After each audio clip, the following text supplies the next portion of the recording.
Good morning friends.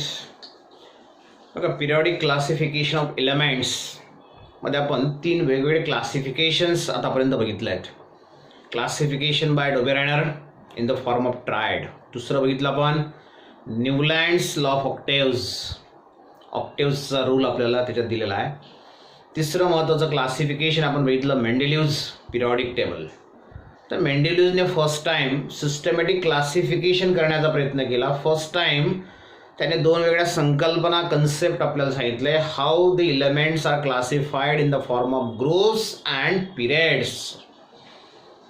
तर चांगलं classification देण्याचं काम आपल्याला मेंडेलिव्हजने केलेलं आहे. पण ह्या तिघांनी डोबेरायनर असेल, न्यूलँड असेल किंवा मेंडेलिव्हज असेल, all this three scientist focused on the atomic मास. त्याचं कारण असं आहे, जोपर्यंत मेंडेलिव्हजने आपल्याला क्लासिफिकेशन दिलं तिथपर्यंत म्हणजे जवळपास 72 पर्यंत 1872 पर्यंत इलेक्ट्रॉनचा हा जो कन्सेप्ट आहे हा डिस्कवर झालेला नव्हता. इलेक्ट्रॉन प्रेझेंट असतात म्हणजे इंटर ॲटॉमिक पार्टिकल जे असतात, ॲटमच्या मधले जे पार्टिकल असतात, कुठले पार्टिकल्स आहेत त्याची डिस्कवरी झालेली नव्हती. म्हणजे कन्सेप्ट ऑफ ॲटॉमिक नंबर कोणाला माहिती नव्हता, म्हणून त्याच्यावर कोणी फोकस केलं नाही. पण त्याच्यानंतर मात्र जेव्हा इलेक्ट्रॉनची डिस्कवरी झाली त्यावेळेस 1913 हेनरी मोस्ले नावाचा एक सायंटिस्ट आहे. या सायंटिस्टने त्या ॲटॉमिक नंबरवर फोकस केलं, नंबर ऑफ इलेक्ट्रॉन्सवर फोकस केलं आणि इलेमेंटला अगोदरपेक्षा थोडंसं वेगळ्या पद्धतीने क्लासिफाय करण्याचा प्रयत्न केला. म्हणजे याच्या अगोदरच्या याच्यात मेंडेलिव्हज असेल किंवा बाकी सायंटिस्ट असेल, त्यांनी असं म्हटलं होतं की atomic mass is the most fundamental property of element. But if you consider the Moseley classification, Henry मोस्लेनुसार जर आपण विचार केला, ज्याने 1913 आपल्याला हे क्लासिफिकेशन दिलं आहे, according to Henry Moseley atomic number is the most fundamental characteristic of an atom. ॲटमची सगळ्यात महत्त्वाची प्रॉपर्टी जी असेल ती म्हणजे ॲटॉमिक नंबर आहे, नॉट द ॲटॉमिक मास. पण ॲटॉमिक नंबरचा यूज करून हेनरी मोस्लेने इलेमेंटला क्लासिफाय करण्याचा प्रयत्न केला. मग अगोदरचा जो आपल्याला लॉ माहिती आहे मेंडेलिव्हज पिरियॉडिक लॉ, त्याच्यात त्याने बदल केला. मेंडेलिव्हज पिरियॉडिक लॉ तुम्हाला आठवत असेल मित्रांनो, बघा काय बघितलं तर properties of the element, physical असतील किंवा केमिकल असतील, properties of the elements are the periodic function of their atomic mass. Atomic mass हा शब्द आता चेंज करून हेनरी मोस्लेने त्याचा मॉडर्न पिरियॉडिक लॉ आपल्याला दिला आहे. आणि ह्या मॉडर्न पिरियॉडिक लॉमध्ये त्याने म्हटलं आहे, मॉडर्न पिरियॉडिक लॉचं स्टेटमेंट काय एक्झाममध्ये तुम्हाला विचारलं जाऊ शकतं. Properties of the elements, physical किंवा chemical, properties of the elements are the periodic functions of their atomic number. This is the modern periodic law. Properties of the elements are the periodic functions of their atomic number. म्हणजे इथं atomic मासचा use केलेला नाही. मग atomic नंबरचा use करून Henry मोस्लेने आपला हा modern periodic law दिला आहे.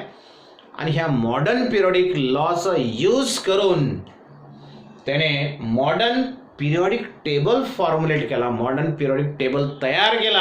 आणि त्या मॉडर्न पिरियॉडिक टेबललाच आपण long form of the periodic table पण म्हणतो. म्हणजे आज जो पिरियॉडिक टेबल आपण यूज करतो that one is your modern periodic table, long form of the periodic table, which was given by Henry Moseley in 1913. पण Henry मोस्लेने ॲटॉमिक नंबरवर फोकस केला आहे. Means here elements are arrange. इथं जर तुम्हाला ह्या पिरियॉडिक टेबलमध्ये इलेमेंट अरेंज करायचे असेल, जो आपल्याला हेनरी मोस्लेने दिला आहे तो डिटेल आपण बघणार, तर त्याच्यात इलेमेंटची अरेंजमेंट कशाच्या आधार असेल, तर त्याच्यातला बेस जो आहे that one is the atomic number, not the atomic mass. Elements are arrange in the increasing order of their atomic number in modern periodic table, in long form of the periodic table. या long form of the periodic टेबलमध्ये modern periodic टेबलमध्ये इलेमेंटची arrangement कशाच्या आधार झाली आहे, increasing order of their atomic number. लक्षात आलं, तिथं ॲटोमिक मासचा यूज केला होता, इथं ॲटोमिक नंबरचा यूज केला आहे. मग असं केल्यामुळे मेंडेलिव्हचे जे काही ड्रॉबॅक्स होते, जे मागच्या व्हिडिओमध्ये आपण बघितले डिमेरिट्स होते, ते मोस्ट ऑफ द डिमेरिट्स या ठिकाणी नलिफाय झाले, निघून गेले. मग कोणते कोणते डिमेरिट आपण बघितले होते मेंडेलिव्हमध्ये आणि ते इथं नाही आहेत आता, की मॉडर्न पिरियड टेबलमध्ये ते डिमेरिट नाही आहेत. आपण कसं सांगू शकतो, कसं प्रूव्ह करणार? बघा, आपण असं म्हटलं होतं मेंडेलिव्हज पिरियॉडिक टेबलमधलं फर्स्ट ड्रॉबॅक आपण असं म्हटलं होतं, ज्या इलेमेंटचा ॲटोमिक मास सारखं आहे त्या इलेमेंटला तुम्ही कसं ठेवणार, कोणाला अगोदर प्रायोरिटी देणार. जसं कोबाल्ट आणि निकेलचं एक्झाम्पल तुम्हाला आठवत असेल मित्रांनो, कोबाल्टचं मास पण सारखं आहे, तेवढंच मास निकेलचं पण आहे, दोघांचं मास सेम आहे 59. मग ॲटोमिक मासनुसार जर विचार केला तर कोणाला अगोदर ठेवणार? दिस इज द ॲम्बिग्युटी. इथं मात्र तशी ॲम्बिग्युटी राहणार नाही. कोबाल्ट आणि निकेलला जर तुम्हाला ठेवायचं असेल तर आपण ॲटोमिक मासचा विचार करणार का आता? नाही, अजिबात नाही. तर इथं आपण ॲटोमिक नंबरचा विचार करणार. मग कोबाल्ट आणि निकेलचा ॲटोमिक नंबर, कोबाल्टचा ॲटोमिक नंबर आहे 27, निकेलचा ॲटोमिक नंबर आहे 28. म्हणजे अगोदर तुम्ही कोबाल्टला ठेवणार आणि मग त्याच्यानंतर तुम्ही निकेलला ठेवणार. म्हणजे आता कोबाल्ट आणि निकेलच्या पोझिशनची जी ॲम्बिग्युटी होती मेंडेलिव्हज मधली ती आता आहे का? नाही, अजिबात नाही. समजलं तुम्हाला? म्हणजे हे फर्स्ट ड्रॉबॅक जे होतं मेंडेलिव्हचं ते मॉडर्न पिरियॉडिक टेबलमध्ये नाही, ते मोसलेने काढून टाकण्याचा प्रयत्न केला आहे.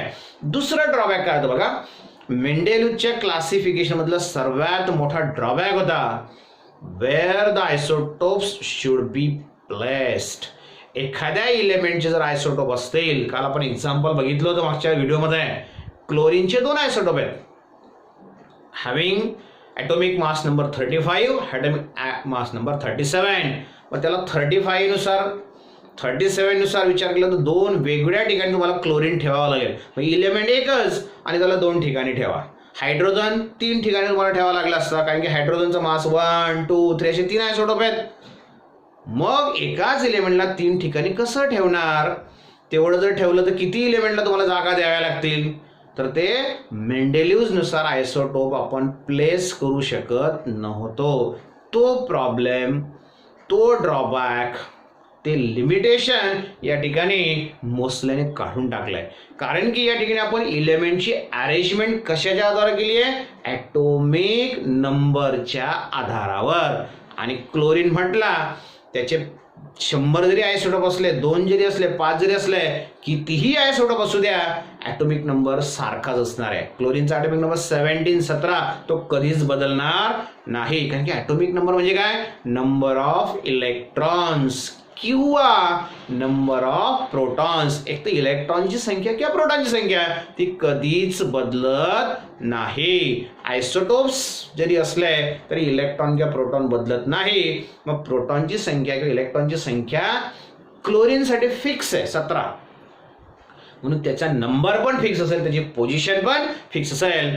जे मात्र मेंडेलिव्हमध्ये फिक्स नव्हतं. आयसोटोप्स चेंज झाला की लगेच त्याचा मास चेंज होणार, मास चेंज झाला त्याची पोझिशन चेंज होईल. तर ती जी ॲम्बिग्युटी आहे ती ॲम्बिग्युटी ह्या मोसलेने या ठिकाणी काढून टाकली, हेनरी मोसलेने, जो त्याने मॉडर्न पिरियॉडिक लॉ आपल्याला दिला, मॉडर्न पिरियॉडिक टेबल आपल्याला दिला, long form of periodic table दिला. त्याच्यात त्याने म्हणजे मेंडेलिव्हचे ड्रॉबॅक काढण्याचं काम केलं बऱ्यापैकी.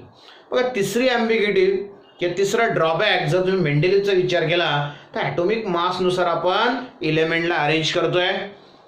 एक इलेमेंट नंतर दुसरा इलेमेंट, दुसऱ्यानंतर तिसरा, तिसऱ्यानंतर चौथा. तर 2 इलेमेंट मधल्या मासचा डिफरन्स जो आहे तो फिक्स नव्हता, कॉन्स्टंट नव्हता, रेग्युलर नव्हता. म्हणजे पहिल्या आणि दुसऱ्या एलिमेंटमध्ये मासमध्ये 5चा फरक आहे, तर दुसऱ्या आणि तिसऱ्यामध्ये पण 5चा असला पाहिजे, तिसऱ्या आणि चौथ्यामध्ये पण 5चा असला पाहिजे. पण असं त्या ठिकाणी नव्हतं. म्हणून तुम्हाला समजा एक इलेमेंट दिलाय, त्याच्यानंतर दुसरा इलेमेंट दिलाय, दोघांच्या मासमध्ये खूप सारा फरक आहे, तर त्याच्यामध्ये किती इलेमेंट असू शकतात हे आपण प्रेडिक्ट करू शकत नव्हतो.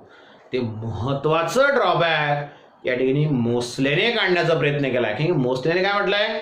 Elements are arrange in the increasing order of their atomic number. Atomic नंबरच्या इन्क्रीजिंग ऑर्डरने आपण इलेमेंटला अरेंज करतोय, आणि जेव्हा तुम्ही ॲटोमिक नंबरच्या इन्क्रीजिंग ऑर्डरने त्याला अरेंज करणार तेव्हा ॲटोमिक नंबर हा एक एकने वाढत जातो. म्हणजे पहिला एलिमेंट त्याचा ॲटोमिक नंबर 1, त्याचा पुढचा एलिमेंट त्याचा 2, त्याचा पुढचा एलिमेंट 3, म्हणजे एक एकनेच ॲटोमिक नंबर वाढत जाईल. म्हणजे याचा अर्थ काय झाला? Uniform increase in atomic number takes place. Uniform increase होते, सारखेपणा आहे. म्हणजे एकाचा ॲटोमिक नंबर मला दिलाय समजा 51 आणि दुसऱ्याचा दिलाय मला 55, आणि तुम्हाला सांगितलं की 51 आणि 55च्या मध्ये किती एलिमेंट असतील? हा 51 हा 55 म्हणजे काय आला मग 52, 53, 54, ह्या 55 निघाला. म्हणजे 3 एलिमेंट्स मध्ये सहज आपण प्रेडिक्ट करू शकतो की हे जे 2 एलिमेंट मला दिले त्यांच्यामध्ये किती एलिमेंट असू शकतात.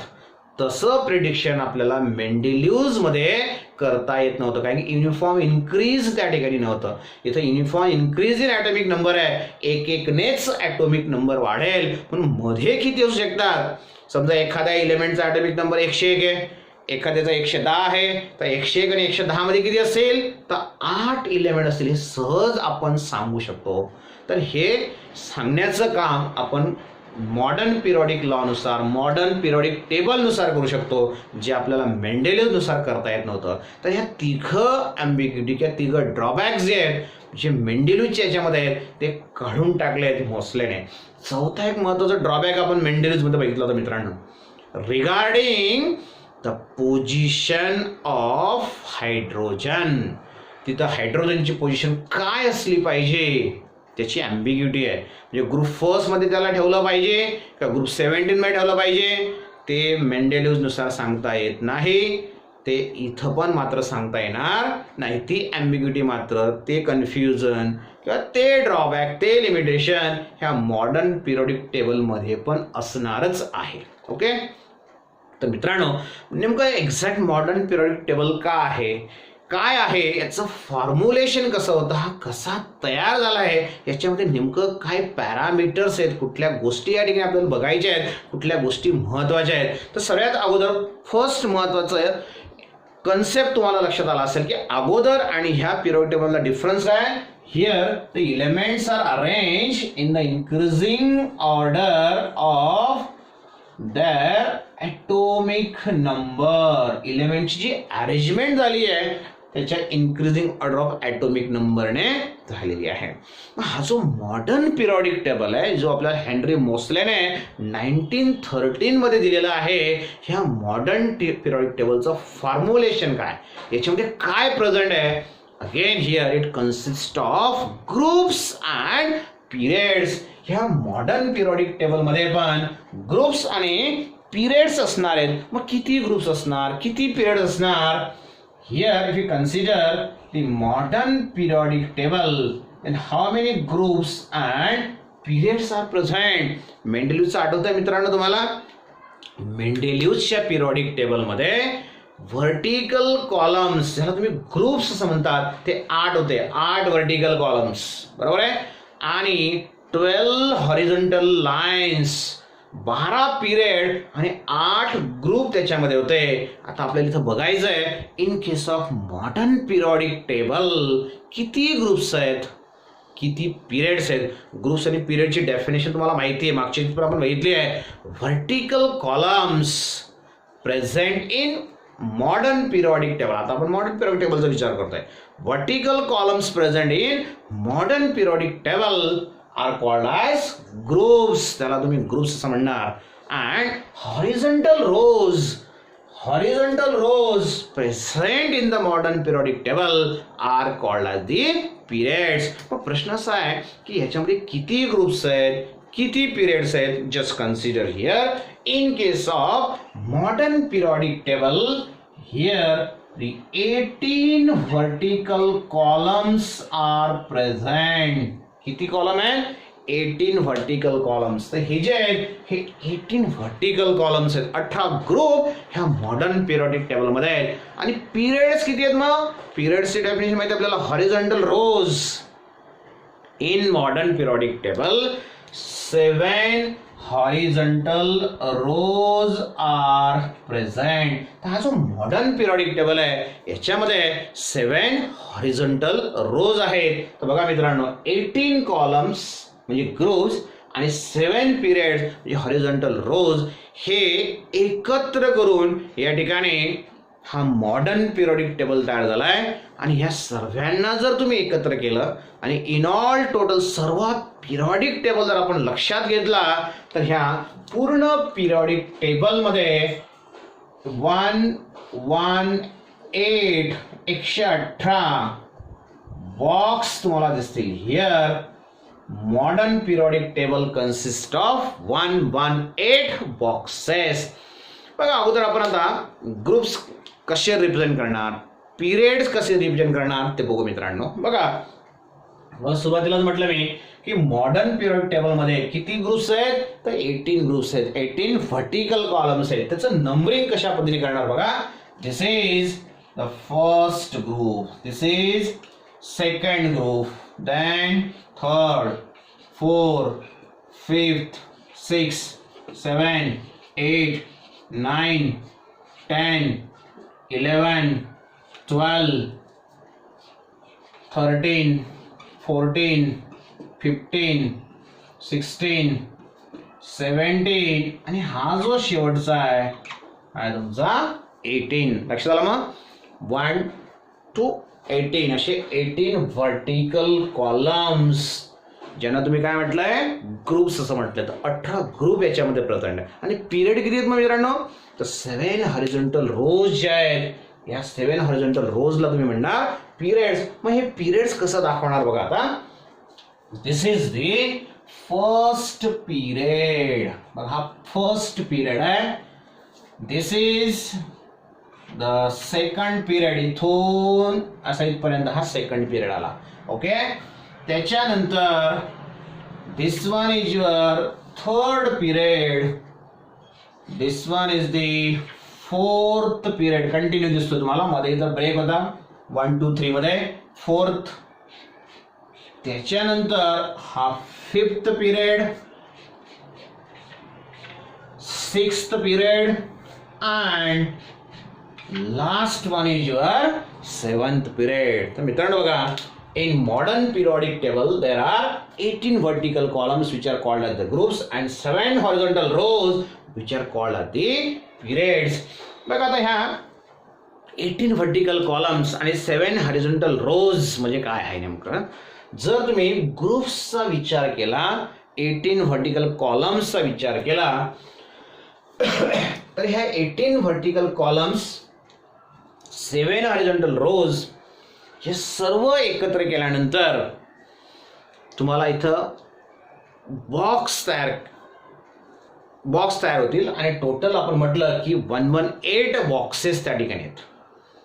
त्याच्यानंतर याच्या खाली तुम्हाला बघा परत 2 रोज दिसत आहेत. This is one of the row, this is another row. हे 18 vertical column, 7 horizontal rows plus हे खालचे बॉक्स हे सर्व जेव्हा तुम्ही एकत्र करणार तेव्हा 118 बॉक्सेस तयार होतात. आणि आजच्या इलेमेंटची संख्या जर तुम्ही बघितली टोटल डिस्कवर्ड इलेमेंट्स आर 118. म्हणजे प्रत्येक इलेमेंटला त्याची प्लेस, त्याची जागा त्या ठिकाणी आहे. एकही इलेमेंट असा नाही आहे त्याला कुठं ठेवायचा असा प्रश्न, बरोबर आहे. तर हे झालं व्हर्टिकल कॉलम्स, हॉरिझॉन्टल रोज. मग आता ह्या 18 व्हर्टिकल कॉलम्स, हॉरिझॉन्टल रोज खाली जो तुम्हाला 2 रो दिसत आहे हे सर्व मिळून, लक्षात घ्या महत्वाचा पार्ट आहे, हे सर्व मिळून तुमचा जो पिरियडिक टेबल आहे तो 4 ब्लॉक्स मध्ये डिव्हाइड झाला आहे. मग ह्या 4 ब्लॉकला तुम्ही कसं दाखवणार की ह्या पिरियडिक टेबल मधले 4 ब्लॉक्स कुठले आहेत बघा. आता त्यातला पहिला जो ब्लॉक आहे त्याला आपण ह्या पद्धतीने दाखवतो. लक्षात द्या व्यवस्थित. मग इथून या पद्धतीने लक्ष द्यावेच ना, मी कुठून दाखवतोय त्याचं रिप्रेझेंटेशन बघा. तर एवढा जो पार्ट असणार आहे, एवढा जो फर्स्ट पार्ट मी दाखवला, हा जो ब्लॉक मी दाखवला, एवढा जो ब्लॉक आहे दिस ब्लॉक इज कॉल्ड ॲज, बघा एवढा जो दिसतोय हा व्हर्टिकल कॉलम आणि हा व्हर्टिकल कॉलम, याला म्हणणार तुम्ही it is called as S block. काय म्हणतो आपण याला? दिस इज युअर एस ब्लॉक. लक्षात आलं? त्याच्यानंतर एस ब्लॉक तुम्हाला जर विचारलं परीक्षेत की एस ब्लॉक कुठं प्रेझेंट आहे, S block is present extreme left hand side of the periodic table. Periodic टेबलच्या तो लेफ्ट हँड साइडला आहे. त्याच्यानंतर दुसरा जो ब्लॉक आहे बघा, एस ब्लॉक झाला. दुसरा ब्लॉक मी या ठिकाणी दाखवतोय बघा. इथून या ठिकाणी हा दुसरा ब्लॉक आहे. पहिला ब्लॉक तुमचा लक्षात आलाय. आता दुसरा ब्लॉक व्यवस्थित लक्षात ठेवा. हियर वरचा एलिमेंट नाही त्याच्यामध्ये, तो का नाही त्याचं रिझन आपण नंतर बघू. बघा या ठिकाणी हा दुसरा ब्लॉक एवढा जो या ठिकाणी मार्क केलेला आहे, मार्किंग जी केलेली आहे, एवढा जो तुम्हाला दिसतोय, this block is known as P block. एवढा जो ब्लॉक आहे त्याला म्हणणार तुम्ही पी ब्लॉक. त्याच्यानंतर बघा एक्स्ट्रीम लेफ्ट हँड साइडला एस ब्लॉक आहे, एक्स्ट्रीम राईट हँड साइडला तुमचा पी ब्लॉक आहे. ह्या दोघांच्या मध्ये तुम्हाला एक ब्लॉक दिसतोय. एवढा जो पार्ट दिसतोय या दोघांचा मधला जो पार्ट आहे बघा, या ठिकाणी परत मी ब्ल्यू याच्याने त्याला मार्किंग करतोय. हा जो मधला पार्ट आहे, धिस मिडल पार्ट, एवढा जो पार्ट आहे मार्किंग केलेला आता ब्ल्यू याच्याने, this middle part is known as, हा जो मधला पार्ट आहे या मधल्या पार्टला म्हणणार तुम्ही P block. Sorry, it is D block. Extreme left hand साइडला S block, extreme right hand साइडला पी ब्लॉक, आणि दोघांच्या मध्ये at the center of the periodic table जो ब्लॉक आहे तो म्हणजे तुमचा डी ब्लॉक. तुम्हाला 4 ब्लॉक सांगितलं आहे, इथं 3च दिसत आहे, S block, P block, D block. आणि बघा खाली तुम्हाला ह्या 2 हॉरिझॉन्टल रोज दिसत आहेत, 2 सेरीज दिसत आहेत. या दोघं सेरीज मिळून एक ब्लॉक तयार होतो आणि ह्या ब्लॉकला म्हणतो आपण it is called as F block. हा जो ब्लॉक आहे पूर्ण रेड याच्याने दाखवलाय, दोघं रोज, दोघं एकत्र केल्यावर तुम्हाला मिळेल एफ ब्लॉक. तर पिरियॉडिक टेबल हा जो आहे तो modern periodic table, not Mendeleev's, मोस्टलीचा periodic table, modern periodic table, long form of the periodic table is divided into 4 blocks. 4 blocks मध्ये त्याचं डिव्हिजन झालं आहे. S block, D block, P block, मधला डी ब्लॉक आणि खाली बॉटमला एफ ब्लॉक आहे. बघा आता ब्लॉक्स नुसार पिरियॉडिक टेबल तुम्ही बघितला. आता जर तुम्ही एस ब्लॉकचा विचार केला, काही वेळेस तुम्हाला परीक्षेत विचारलं जातं which groups are present in S block. S block मध्ये कोणते ग्रुप आहेत, और S block is made up of dash dash dash, आणि तुम्हाला लिहायचं त्याचा आन्सर. तर एस ब्लॉक कशापासून तयार झालाय, कोणत्या ग्रुप्स पासून तयार झालाय, कोणते ग्रुप एकत्र केले तर तुम्हाला एस ब्लॉक मिळेल. तुम्हाला बघा ह्या मॉडर्न पिरियॉडिक टेबल तुम्हाला सहज दिसेल की एवढा जो पार्ट आहे एवढ्या पार्टला मी काय म्हटलंय, एस ब्लॉक म्हटलंय. मग त्याच्यामध्ये कुठले कुठले ग्रुप आहेत रे, 1 and 2, 1 आणि 2 पहिला आणि दुसरा ग्रुप जेव्हा तुम्ही एकत्र करणार तेव्हा त्याला तुम्ही एस ब्लॉक असं म्हणणार. बघा आता परीक्षेत जर तुम्हाला विचारलं गेलं तर त्याचा आन्सर काय लिहिणार तुम्ही मग, S block is made up of, S block is composed of. S block कशापासून तयार झालाय, त्याच्यामध्ये कोणते ग्रुप प्रेझेंट आहेत, त्याचं आन्सर काय लिहिणार, S block is made up of group first and second, और S block consist of 2 group, first and second group. तुम्हाला ग्रुपचं नंबरिंग माहिती आहे, कंटिन्युअस 1 to 18. तर पहिले 2 ग्रुप जे त्याच्यापासून हा एस ब्लॉक तयार झाला. लक्षात आलं. तसं जर तुम्हाला आता पी ब्लॉकच्या बाबतीत विचारलं तर काय सांगणार मग तुम्ही, बघा पी ब्लॉक तुमच्या समोर आहे. P block consist of which groups. P block मध्ये कुठले ग्रुप आहेत बघा बरं, तुम्हाला समोर दिसतंय. P block consist of totally 6 group, 6 group तुम्हाला त्या ठिकाणी दिसत आहे. From group 13 to group 18. बघा 13, 14, 15, 16, 17 अँड 18 हे 6 ग्रुप्स जेव्हा तुम्ही एकत्र करणार तेव्हा तुमचा हा पी ब्लॉक जो आहे तो तयार होत आहे. हे 6 ग्रुप एकत्र केल्यावर हा पी ब्लॉक. आणि ह्या दोघांच्या मध्ये जो आहे एस आणि पी ब्लॉकच्या मध्ये जे आहे ते काय तुमचं डी ब्लॉक आहे. And D block is made up of 10 groups. आणि 2 ग्रुप गेले, इकडचे 6 गेले, 2 आणि 6 8 ग्रुप गेले. टोटल 18 आहेत आपल्याकडे.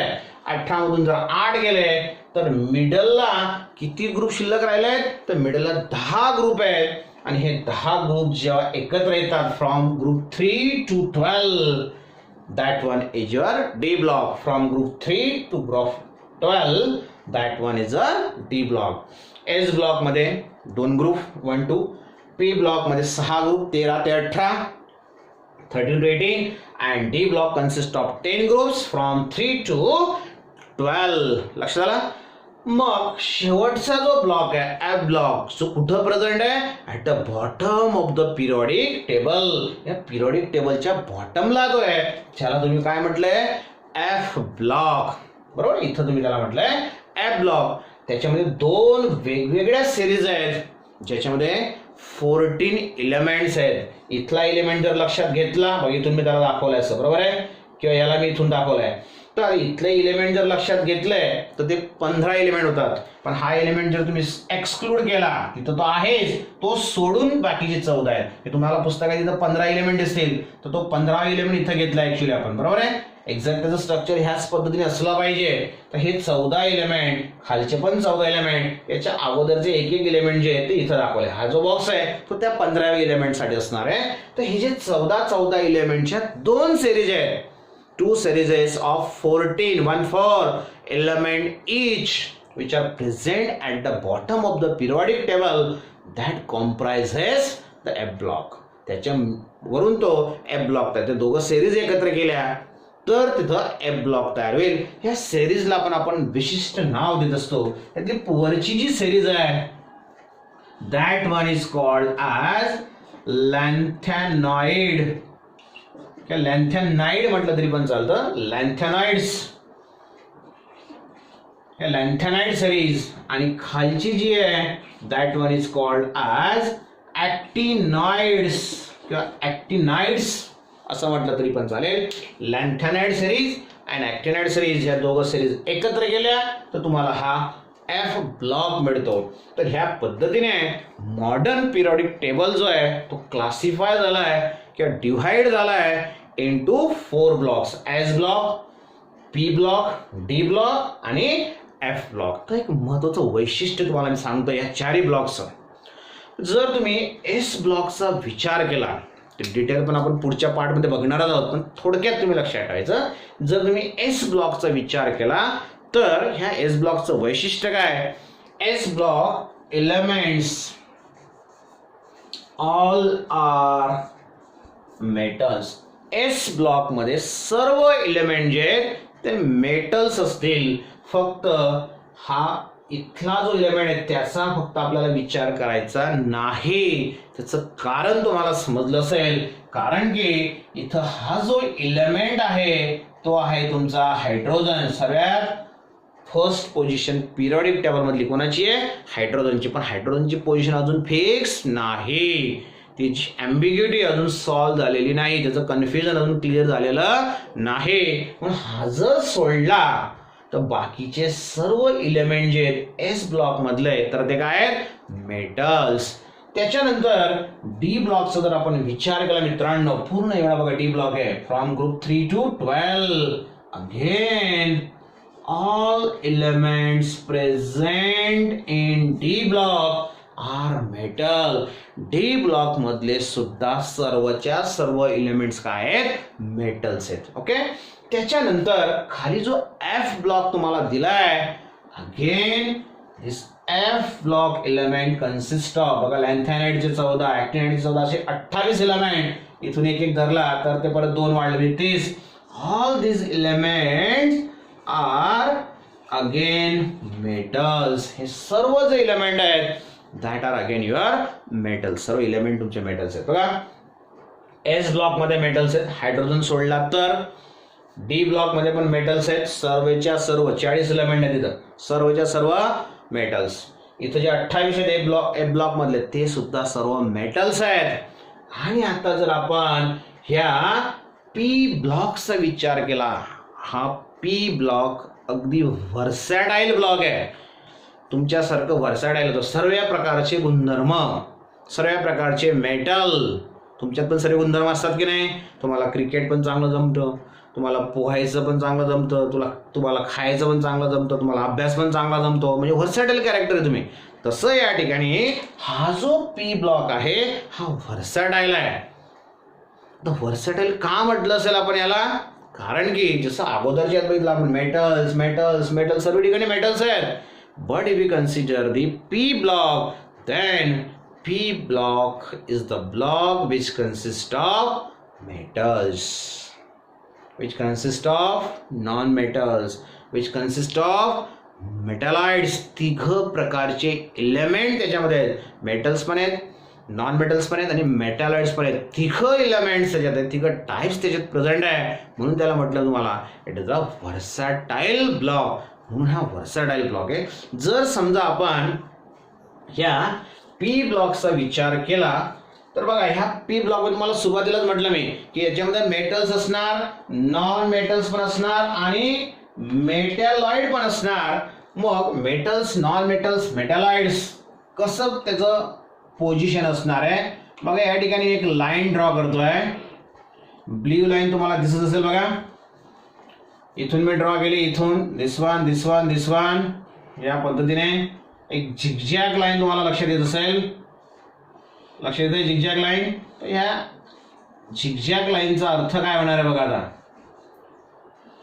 पी ब्लॉक मध्ये ही झिगझॅग लाईन मी ड्रॉ केली आहे. तर ह्या झिगझॅग लाईनचा मिनिंग आहे, लक्षात आहे व्यवस्थित, इट इज व्हेरी इम्पॉर्टंट. या झिगझॅग लाईनच्या लेफ्ट हँड साईडला, ही लेफ्ट हँड साईड आहे, ही राईट हँड साईड, समजताय. हा तुमचा एवढा पी ब्लॉक. एस ब्लॉक मध्ये सर्व मेटल्स, डी ब्लॉक मध्ये पण सर्व मेटल्स, एफ ब्लॉक मध्ये पण सर्व metals. What about D P block? Versatile, metals, non metals, metalloid, तिघ प्रकार त्याच्यात आहेत. बघा आता एक झिगझॅग लाईन मी या ठिकाणी काढली आहे. तर या झिगझॅग लाईनच्या लेफ्ट हँड साईडला, म्हणजे हा जो पार्ट दिसतोय, धिस पार्ट कन्सिस्ट ऑफ, ह्या पार्ट मध्ये सर्व जे असतील लेफ्ट हँड साईडला, याच्या खाली असं म्हटलं तरी चालेल, झिगझॅग लाईनच्या खाली, झिगझॅग लाईनच्या लेफ्ट हँड साईडला काय प्रेझेंट आहेत? मेटल्स प्रेझेंट आहेत. झिगझॅग लाईनच्या राईट हँड साईडला, ही left hand side, right hand साईडला all here the elements are non metals. सर्व एलिमेंट काय आहेत? नॉन मेटल्स आहेत. तुम्ही म्हणणार लेफ्ट हँड साईड झाली, राईट हँड साईड पण झाली, मेटल झाले, नॉन मेटल झाले. आपल्याला 3 एलिमेंट दाखवायचे, मेटल्स पण दाखवायचे, दाखवले आपण, नॉन मेटल दाखवायचे ते पण आपण दाखवले. मग मेटॅलॉइड कुठे आहे? ही झिगझॅग लाईन मी काढली आहे. या झिगझॅग लाईनच्या along the zigzag line, zigzag लाईनला लागून असलेले जे एलिमेंट आहेत, that elements are your metalloids. तर मित्रांनो, या झिगझॅग लाईनला जे एलिमेंट आहेत ते तुमचे मेटॅलॉइड असतील. जसं या ठिकाणी समजा तुम्ही जर विचार केला तर इथं असतो तुमचा सिलिकॉन. तर हा सिलिकॉन जो आहे हा तुम्हाला मेटॅलॉइडचं कॅरेक्टर दाखवतो. त्याच्या बाजूला इथं ॲल्युमिनियम आहे, तो तुम्हाला मेटल दाखवेल, पण हा तुम्हाला मेटॅलॉइडचं कॅरेक्टर दाखवेल. तर झिगझॅग लाईनला जे एलिमेंट आहेत ते सर्व एलिमेंट जे असतील ते तुमचे मेटॅलॉइड असतील. असे वेगवेगळे एलिमेंट्स या ठिकाणी आहेत. Elements which are present along the zigzag line, that elements are your metalloid. Example म्हणून आपण त्याच्यात सिलिकॉन घेतलाय.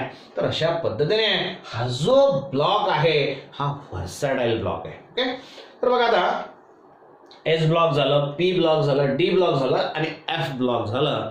तर एस ब्लॉक मधले जे एलिमेंट आहेत ते सर्व मेटल सॉलिड तुम्हाला म्हटलं मी. ग्रुप फर्स्ट एलिमेंट जे काही ग्रुपचे नाव तुम्हाला मी सांगून ठेवतो, जे तुम्हाला पुढं कामात येतील 11वी 12वीला किंवा आता 10वीला पण तुम्हाला कामात येतील.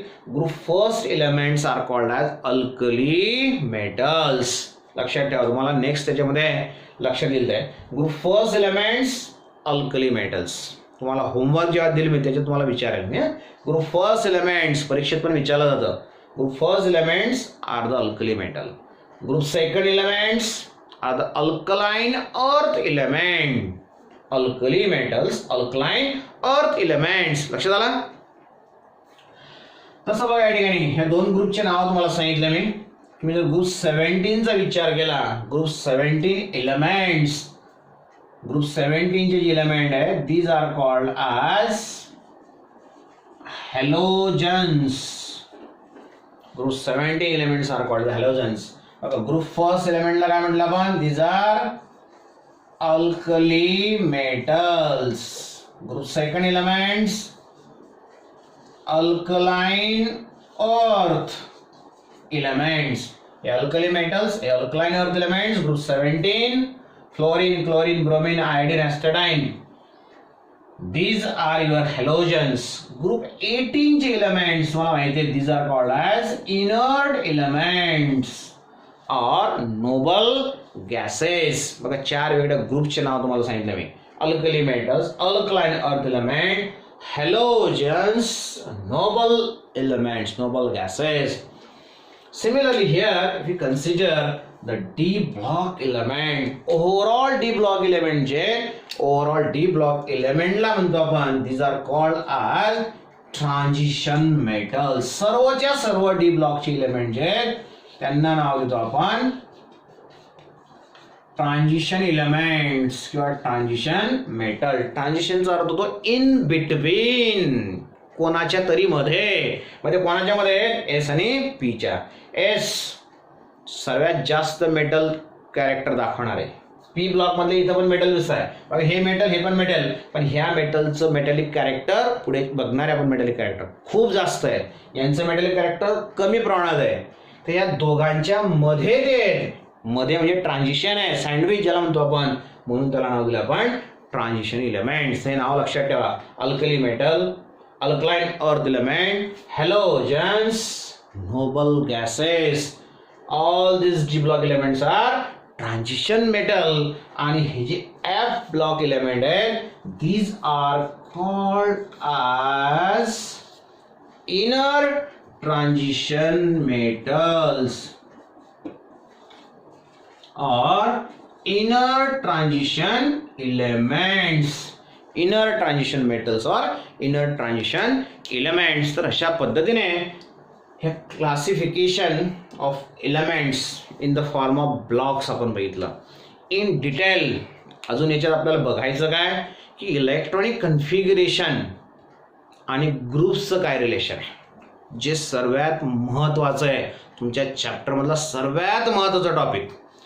इलेक्ट्रॉनिक कन्फिगरेशनचं ग्रुप्सशी काय रिलेशन आहे, इलेक्ट्रॉनिक कन्फिगरेशनचं पिरियडशी काय रिलेशन आहे, एखाद्या एलिमेंटचा पिरियड कसा ओळखायचा, एखाद्या एलिमेंटचा ग्रुप कसा ओळखायचा, हे सर्व आपल्याला त्या ठिकाणी बघायचं आहे. पुढच्या याच्यामध्ये इन डिटेल आपण या सगळ्या प्रॉपर्टीज बघणार. म्हणून इलेक्ट्रॉनिक कन्फिगरेशन जे तुमचं 9thला झालं असेल ते थोडंसं रीड करून ठेवा, म्हणजे पुढचा जो व्हिडिओ असेल तुम्हाला तो अधिक चांगल्या पद्धतीने समजेल. बघा याच्यावर पी ब्लॉकमध्ये एक असा क्वेश्चन विचारला होता, which of the following block, which of the following block, चार ब्लॉक आहेत SPDF, which of the following block consist of non metals. आता तुम्हाला याचं सहज सांगता येईल, खालीलपैकी कोणत्या ब्लॉकमध्ये नॉन मेटल्स असतात. एस ब्लॉकमध्ये असतात का, चार ऑप्शन ते दिलेत. एसपीडीएफ, एस मध्ये नाही काही सर्व मेटल्स आहेत, डी मध्ये पण नाही सर्व मेटल्स आहेत, एफ मध्ये पण नाही काही सर्व मेटल आहेत. तुम्हाला काय विचारेल, नॉन मेटल्स कुठं असतात, तर या ठिकाणी P block contains non metal. तर व्यवस्थित जर तुम्ही व्हिडिओ ऐकला तर या सर्व प्रश्नांची उत्तरं तुम्हाला सहज सांगता येऊ शकतात मित्रांनो. म्हणून प्रत्येक व्हिडिओ जो असेल तो केअरफुली बघा.